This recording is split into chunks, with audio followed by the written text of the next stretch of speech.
as well, as a lot more nonprofits are trying to get funding to fill the gaps that exist within their organization, right?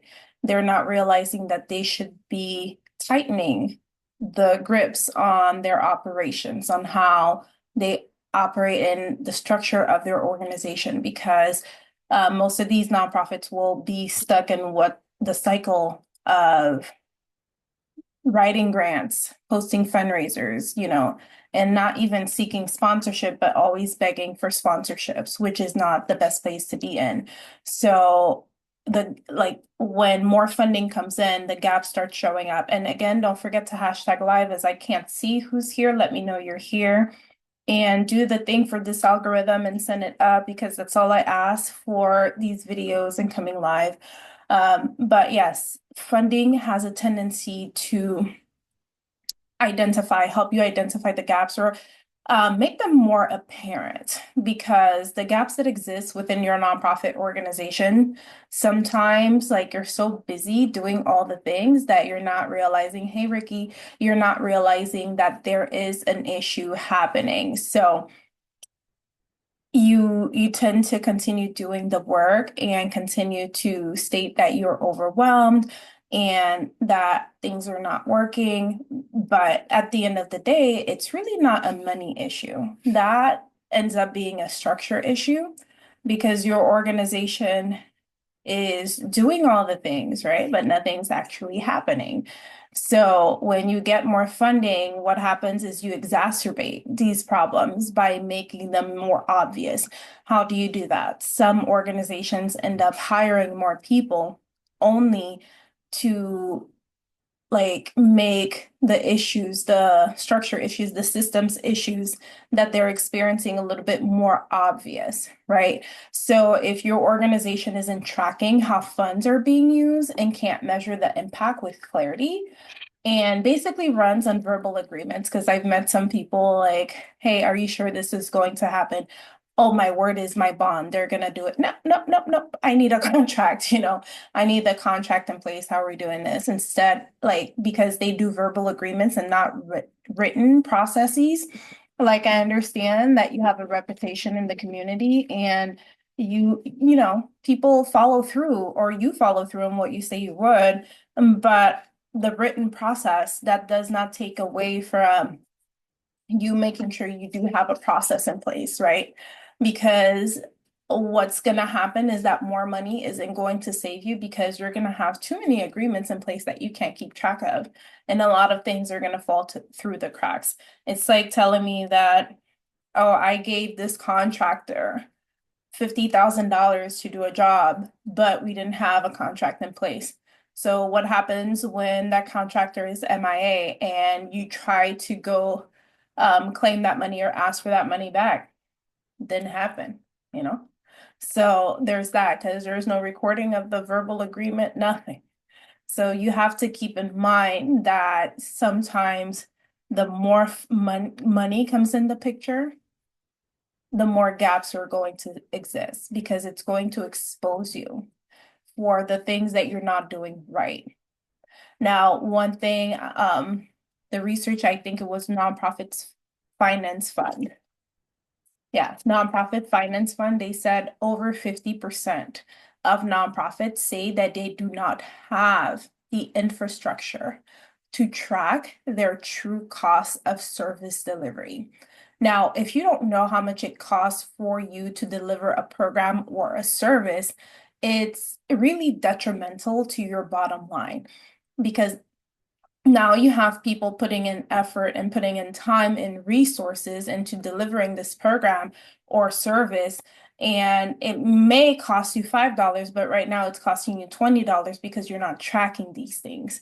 You're doing too much with the little money you have, when in other terms, you could be doing all of this for less, but you not tracking and not gathering the data the way you should is costing you too much, right? Now, the one thing you want to realize is that when funders, like when you're applying for grants or anything, when they ask for budget justification and you cannot confidently provide one, they're going to notice. Now, I reviewed a few grants last month, and one thing I noticed is some of the budget justifications in that section did not make sense. And what I mean by that is they had numbers on their line items, right? And the math wasn't mathing. And I don't like in their head, that's what they needed, but I don't think they did the calculations to see, okay, is this the amount of money we would need for this program? Oh, we're going to pay these people $20 per hour. We need five of these individuals, but when they did the math, it did not compute. Because one thing when you are writing a budget, you need to make sure that the justifications line up with all the line items. And sometimes you can see that the person writing the budget did not think through what should be happening with this money.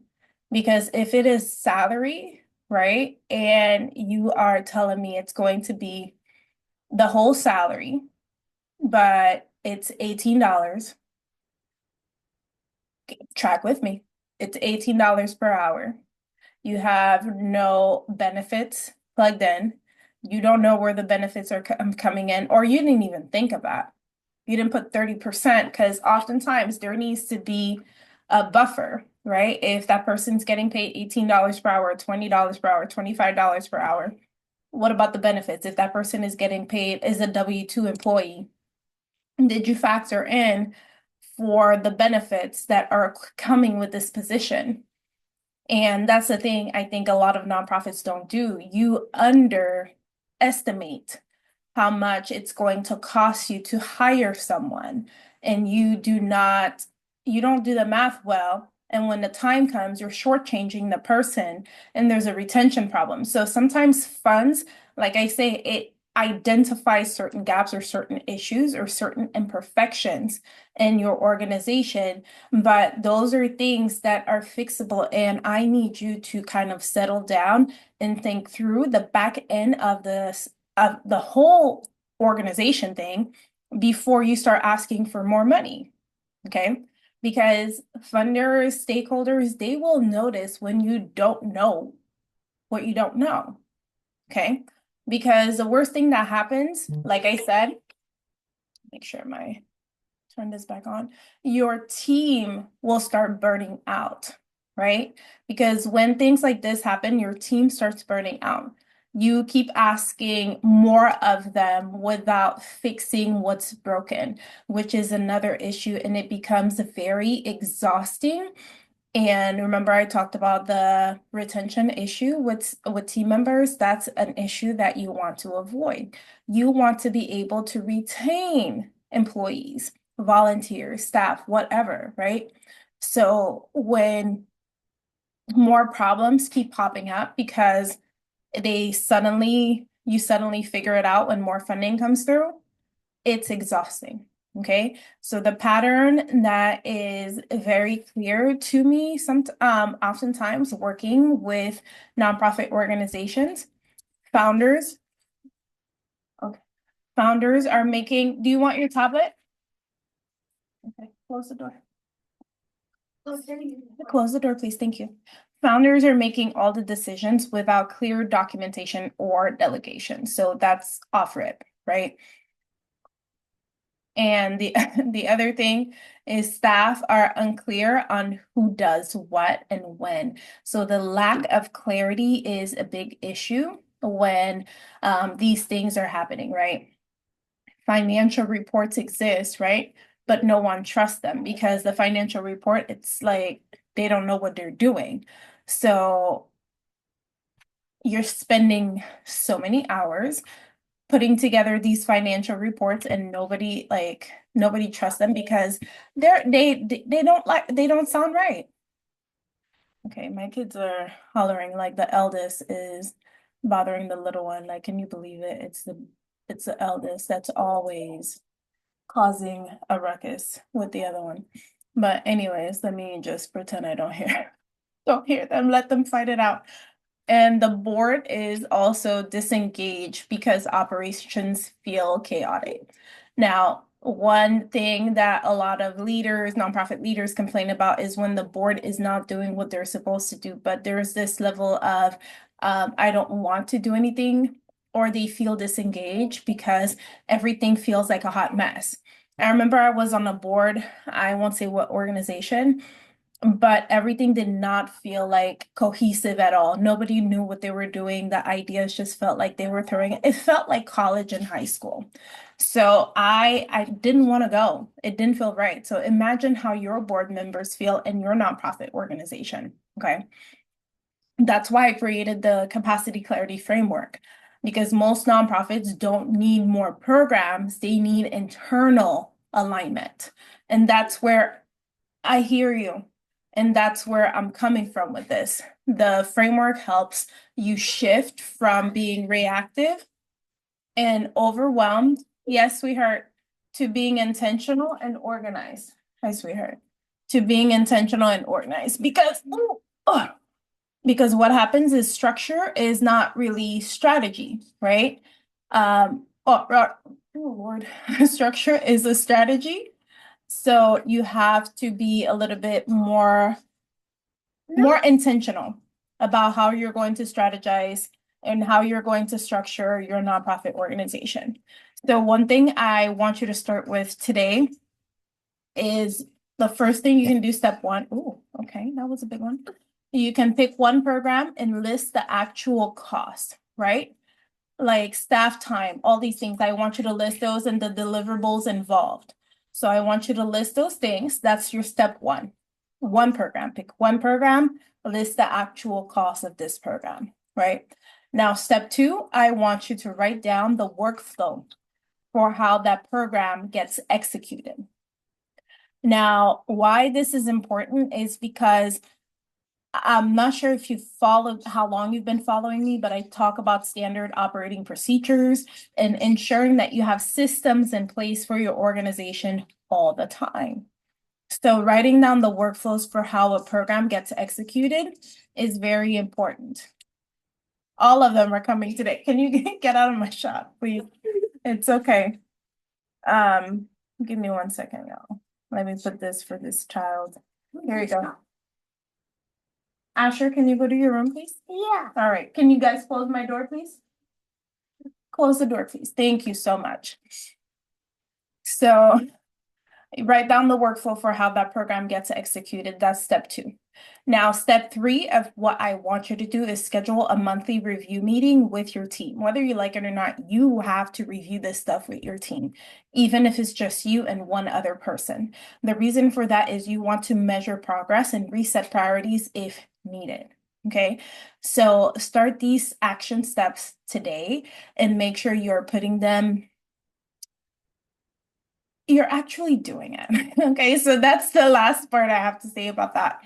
Because what happens is the organizations that last are the ones that slow down long enough to build what they need. Because I've said this before, sometimes you have to slow down to speed up. You have to slow down so you can put certain things into perspective and build certain things. So it's when it's time for you to go, you go, you're ready. Now, organizations, nonprofit organizations, you have to get your systems ready, your infrastructure ready. You can do work in the same time, but if you don't get the back end ready, it's going to be hard for you to move forward. So if you understand that and you're watching the live or replay, definitely comment understood. I want to make sure there's a lot of engagement happening because this video, a lot of people don't understand like the steps I give you. I really want you to put them in action. So step one, I'm going to repeat, pick one program and list the actual cost of staff time and deliverables involved. Step two, write down the workflow for how that program gets executed.